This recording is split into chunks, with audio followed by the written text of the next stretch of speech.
Hello tout le monde, avant-dernier jour du Bruxelles Summer Festival. Aujourd'hui je suis avec un groupe engagé, ils cartonnent partout où ils vont. Je suis avec Santa, Lynn et Adam du groupe iPhone iPhone.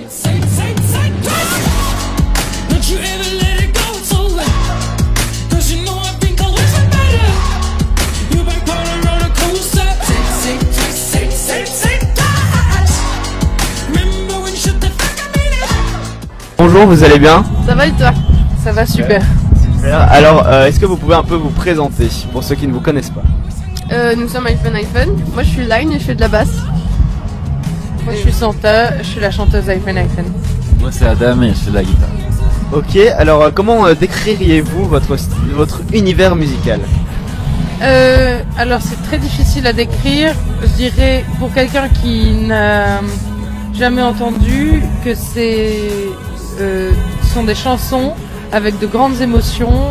On chante en anglais, c'est très pop et à la fois très queer. En mai 2018, vous avez sorti un deuxième album. Est-ce que vous pouvez un peu m'en parler? Notre album s'appelle HH et on a mis un peu tout ce qu'on mettait dedans. On s'est amusé, on l'a créé à trois, on s'est amusé à mélanger toutes nos influences qui sont genre assez distinctes mais qui se ressemblent aussi. Donc et on est fiers et cet album sort mondialement à l'automne prochain. Et alors, est-ce qu'il y avait un fil rouge ou un message que vous vouliez faire passer avec cet album? Alors, ce sont des messages qui sont passés d'une certaine manière malgré nous parce que on s'est raconté, on fait partie d'une minorité sexuelle et je pense que en se racontant, on a aussi parlé de ces inégalités, notamment sur le titre Like Boys, qui est hyper girl power, hyper queer, parce qu'on a fait de nos failles des forces et on est très fiers. Et vous vous y attendiez à un tel engouement pour justement pour ça? En fait, on s'y attend sans s'y attendre. C'est toujours ça le complexe d'être artiste, c'est que tu l'espères, mais il faut pas trop s'y attendre. Et puis on a envie que le message passe et qu'il soit chanté par tous, donc c'est cool. C'est super cool. Alors vous venez d'en parler, ça sera diffusé mondialement. Donc c'est ça la suite ou vous préparez déjà autre chose? Oui, la suite pour iPhone iPhone, c'est la conquête de l'Amérique. De l'Amérique et de l'Europe aussi. On a une tournée qui se prépare, on a une tournée aussi en Allemagne, aux États-Unis. Je pense que de faire vivre notre musique de l'autre côté de l'Atlantique, ça a toujours été un rêve. Et puis on est en train d'écrire des nouveaux morceaux aussi. Ok, alors depuis 2018, vous enchaînez les dates de concert. Comment ça se passe jusque maintenant? Vous survivez, ça se passe? Oui, alors je t'avoue que là on va fêter la 170e date. Donc c'est une tournée, je pense qu'il n'y a aucun artiste qui a fait autant de dates, c'est pas possible. En tout cas vivant. C'est un mélange de fatigue et d'euphorie.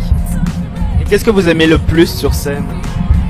Ce qu'on aime le plus, je pense, c'est vraiment quand il y a ce moment où tout le monde s'oublie, mais qu'il y a malgré tout vraiment une connexion entre nous et le public.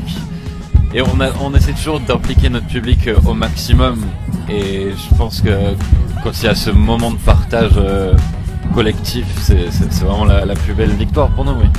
Est-ce que vous avez déjà eu un meilleur et un pire souvenir sur scène, des dates qui reviennent souvent en mémoire? Le meilleur, franchement, c'est en tout cas celui qui nous marque le plus sur cette tournée, c'est le dernier concert à Paris, au Zénith de Paris, où c'était où près de 200 personnes sont montées sur scène avec nous faire la fête. Je pense que quand Adam dit on implique le public, c'est que iPhone iPhone c'est un public très large, il n'y a pas de sexe, il n'y a pas de genre, il y a juste un public qui se retrouve dans une forte envie de se libérer. C'est iPhone iPhone en 3 mots. Queer. Rage. Et liberté. Super. J'ai aussi proposé, j'ai vu qu'il y avait pas mal de groupes aussi iPhone iPhone sur Facebook et j'ai demandé à vos fans s'ils avaient des questions.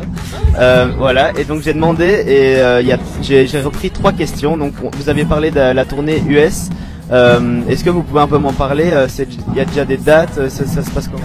Alors on peut pas encore dévoiler les dates puisqu'on les a pas encore annoncées. Ça sera en fin d'année. En fin d'année, c'est tout ce qu'on peut dire. Ok, alors il y a aussi une question qui revient souvent.